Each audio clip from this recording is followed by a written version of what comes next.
In this video, we're going to show you how to build some standard configurations.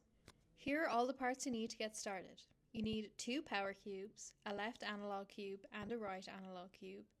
You need a D-pad and an ABXY button, as well as your Xbox home button, and a left and a right trigger and your handles.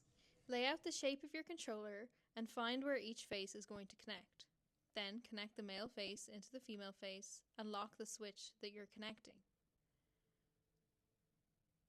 Make sure that everything's secure and that this shape feels good for you.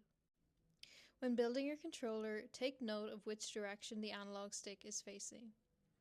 This white arrow indicates the default forward direction of the analog stick. If you built your controller and your analog stick is not facing forward, for example here, the analog stick is upside down. So if I moved forward in the game, I would actually move backwards. If you do this, there's no problem, you'll just have to remap your analog stick using the app. So just bear this in mind when you're building your configurations, whether you want to remap your analog stick or not. In this instance, I've decided to just keep it as default so I don't have to remap it.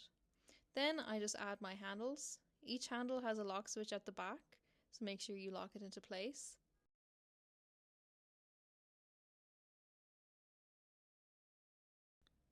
Once you've added your handles, just make sure that this feels comfortable for you. You might want to change it a little bit depending on what feels best for you.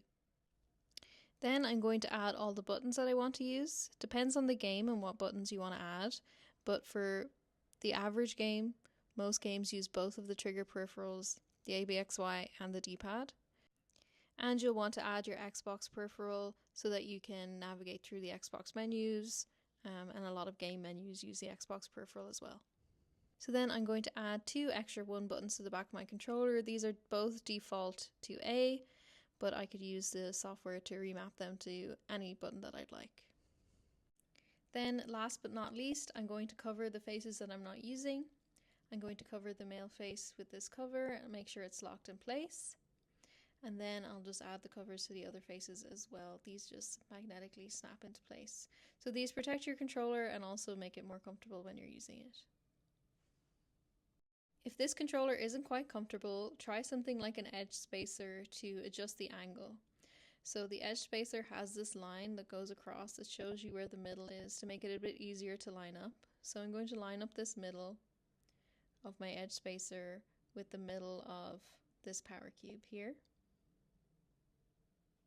And then I'm going to lock the power cube face because I'm connecting it to the power cube. Then I'll connect the other analog cube. Make sure I lock the edge spacer, and then obviously here I have to readjust because the male face is in the wrong direction, so just take the handle off, put the power cube on, move my buttons around, and then put my handle back on. And now this feels a little bit more comfortable for me.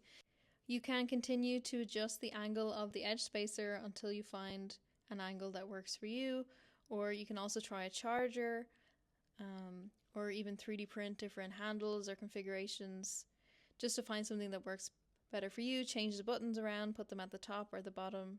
There's pretty much endless ways to build this kind of controller.